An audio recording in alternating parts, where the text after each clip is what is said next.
బ్రతుకున్నంత కాలం ఒక సాక్షిగా ఉంటాను ప్రభు అని, ఒక సాక్ష్యాన్ని చెప్తానని, దేవుడి కొరకు బ్రతుకుతానని ఎప్పుడైతే నువ్వు తీర్మానం తీసుకుంటావో అప్పుడే దేవుడు నీ జీవితంలో కార్యం చేస్తాను.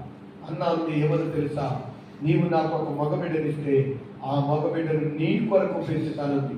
నా ఇంటి పేరు నుంచోబెడతాడో, లేకపోతే నేను చచ్చిపోతే తలగొని పెడతాడో, బెడ్లో పెడతాడో, నా కోసం ఉంటాడో అనలేదు.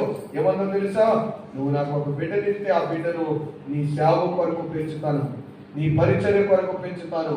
మా దైవజనుడు ఏలియా ఇదిగో వృద్ధుడైపోతున్నాడు, కన్నులు కనబడని వాడైపోతున్నాడు, పిల్లలు చూస్తే మాట వింటలేదు, దేవుని సంఘము చల్లాచెదురుగా అయిపోయింది. అయితే నువ్వు నాకు బిడ్డనిస్తే నీ కొరకు ఒక సాక్షిగా నేను ఆ బిడ్డను పెంచుతానని దేవుని కొరకు ఇవ్వడానికి ఇష్టపడింది. దేవుడు చక్కగా ఆమె ప్రార్థన ఆలకించిన దేవుడు చక్కని బిడ్డనిచ్చాడు. ఈ రోజున దేవుడు నిన్ను ఆశీర్వదిస్తే నువ్వు వెళ్తున్న మందిరంలో నువ్వు ఒక పాత్రగా ఉంటావా? నిన్ను ఆశీర్వదించిన స్థలంలో దేవునికి ఒక సాక్షిగా ఉంటావా? దేవుడు నీ యొక్క అప్పులు తీర్చి, లేక దేవుడు నీ సమస్యలు తీర్చి, దేవుడు నీ ఇబ్బందులు తీరిస్తే నువ్వు దేవుని మందిరంలో ఒక పనికొచ్చే పాత్రగా, దేవుని ఆలయానికి, దేవుని సేవకునికి, దేవుని సంఘానికి నేను పనికొచ్చే పాత్రగా ఉంటాను ప్రభువా. ఇప్పుడు ఇన్ని సమస్యల్లో ఉన్నాను కాబట్టి, ఈ నిబంధనలో ఉన్నాను కాబట్టి, నప్పుల్లో ఉన్నాను కాబట్టి నేను ఏదైనా చేయాలనుకున్నా చేయలేకపోతున్నాను ప్రభా. తగినంత ధన సాయం లేదు, తగినంత ధనం లేదు. అదే నా అప్పులు తీరితే, అదే నా అవసరాలు తీరితే, అదే నా కుటుంబంలో నేనే ఒకరికి ఇచ్చేలాగా ఉంటే నీ మందిరంలో నాయనా నేనే అన్నింటికంటే ముందుంటాను ప్రభా. నేనే అర్థము చాపుతాను ప్రభా. నేనే అందరికంటే నాయన ఎక్కువగా నీ పనిచేస్తాను ప్రభా అని ఎప్పుడైతే దేవునికి నువ్వు దేవుని దగ్గర ఒక ఆశీర్వాదకరంగా ఉంటానని దేవుని దగ్గర నువ్వు తీర్మానం తీసుకుంటావో అప్పుడు దేవుడు నిన్ను దీవిస్తాడు, దేవుడు ఆశీర్వదిస్తాడు. అబ్రహాము అంటాడు, నన్ను ఆశీర్వదించమని అబ్రహాము ప్రార్థన చేయలేదు. ఏమని ప్రార్థన చేశాడు తెలుసా? అనేకులకు నేను దీవెనకరంగా ఉంటాను, అనేకులకు నేను ఆశీర్వాదకరంగా ఉంటాను. నువ్వు నన్ను ఆశీర్వదిస్తే నేను అనేకులకు ఆశీర్వాదకరంగా ఉండేలాగా ఉన్నాను. నన్ను దీవిస్తే చాలు ప్రభా, నా కుటుంబాన్ని దీవిస్తే చాలు ప్రభా, నా పిల్లలు దీవిస్తే చాలు ప్రభా లేదు. నేను అనేకులకు ఆశీర్వాదకరంగా ఉండాలి, ప్రపంచానికి దీవెనకరంగా ఉండాలన్నాడు దేవుడు. అలాగే అబ్రహాముని ఆశీర్వదించాడు. ఈ రాత్రి నిన్ను కూడా ఆశీర్వదించే దేవుడు, నిన్ను కూడా దీవించే దేవుడు.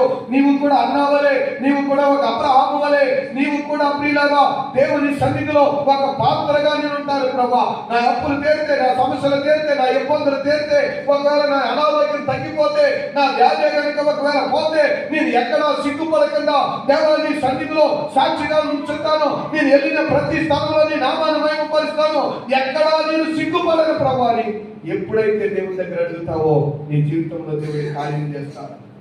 12 సంవత్సరాలుగా రక్తస్రావంతో బాధపడింది, కానీ ఆ వ్యాధి తగ్గిన తర్వాత సాక్ష్యాలు చెప్పాలంటే అందరూ నా గురించి, అమ్మో ఇప్పుడు దాకా ఈవిడికి ఎలాంటి వ్యాధి అంట, బట్టల క్యాన్సర్ అంట, అమ్మో ఈవిడికి వ్యాధి అంట, ఈవిడికి చేయొద్దంట, ఈవిడికి క్యాన్సర్ అంట, ఈవిడికి టీవీ అంట, ఈవిడికి ఎంత వ్యాధి ఉందని చెప్పుకుంటారేమని చెప్పి సాక్ష్యాన్ని దాచేసేవాళ్ళు చాలా మంది ఉన్నారు. ఆ రోజున ఆవిడ సాక్ష్యాన్ని దాచేసింది. స్వస్థపడిన తర్వాత, బాగుపడిన తర్వాత మౌనంగా ఉండిపోతే యేసయ్య అన్నాడు, ఎవరో నన్ను ముట్టుకున్నారో అని గట్టిగా గర్జిస్తే కానీ వచ్చి సాక్ష్యం చెప్పలేదు. ఈ రాత్రి దేవుడు నీ విషయంలో కూడా నేను అడుగుతున్నాడు. ఒకవేళ దేవుడు నీ వ్యాధిని బాగు చేస్తే, నీ రోగాన్ని తీసేస్తే, నీ అప్పులు తీసేస్తే, నీ పరిస్థితి మారితే, నీ భర్త విడుదల పొందితే, నీ పిల్లలు ఆ త్రాగుబోతు జీవితం నుంచి మారుమనసు పొందితే, నీ భర్త చెడు ఆలోచనల నుంచి విడిచిపెట్టి చక్కగా నీ కుటుంబాన్ని కట్టుకుంటే నువ్వు 10 మందికి చెప్పగలవా? ఒకప్పుడు నా భర్త ఇలా త్రాగుబోతుగా, ఒకప్పుడు నా భర్త నన్ను పట్టించుకునేవాడు కాదు, ఒకప్పుడు నా జీవితము ఇలా దుర్భరంగా ఉండేది, ఈ రోజు నా భర్త మారాడు, నా కుటుంబం దీవించబడిందని చెప్పగలవా అంటే కొంతమంది అంటారు, భర్త మారిన తర్వాత ఇప్పుడు చెప్తానండి ఆయన ఏమైనా సిగ్గుపడతాను, మా ఆయన ఎలాంటి వాడని తెలిసిపోతుందేమో అని చెప్పి చాలా మంది సాక్ష్యాన్ని చెప్పడానికి సాక్ష్యాన్ని దాచేస్తూ ఉంటారు. ఈ రోజున దేవుడు అంటున్నాడు, ఆయన చేసిన వీళ్ళు ఎవరు నన్ను ఘనపరుస్తారో నేను కూడా వారిని ఏం చేస్తాను, ఘనపరుస్తాను. ఎవరు దేవుణ్ణి హెచ్చిస్తారో, ఎవరు దేవుని నామాన్ని ప్రియులారా మహిమపరుస్తారో సిగ్గుపడక. అందుకని ప్రభు అంటాడు, ఎవరు మనుషులు ఎదుట నన్ను ఘనపరుస్తారో దేవదూతల ఎదుట నేను కూడా వారిని ఒప్పుకుంటాను. అయితే దేవుడు కూడా ఒప్పుకోండి. ఈ రాత్రి ఎంతకాలం కూడా నీ జీవితంలో కొన్ని కార్యాలు జరగకుండా ఉండడానికి, ఎంతకాలం కూడా నీ విషయంలో కొన్ని అప్పులు తీరకుండా ఉండడానికి, ఇంతకాలం కూడా నీ విషయాల్లో ఎంతో ప్రార్థన చేస్తున్నావు కానీ ఆ ప్రార్థన దేవుని సన్నిధికి చాలకుండా ఉండడానికి గల కారణం ఈ రాత్రి ఒకవేళ నువ్వు ఒప్పుకునే వ్యక్తిగా లేవేమో. ఒకవేళ మేలు జరిగితే చాలు సాక్షి చెప్పుకుంటారు, ఉపకారం జరిగితే చాలు అన్ని అనుకున్నది అయిపోయిందని చెప్తానని ఒకవేళ నీ సాక్ష్యాన్ని చెప్పడానికి దేవుని కొరకు ప్రజల ముందట నువ్వు ఒప్పుకోవడానికి సిగ్గుపడే మనసు నీలో ఉందేమో. అందుకని నీ జీవితంలో దేవుడు ఇంకా కార్యం చేయడానికి వెనక సహాయం పడుతుందేమో.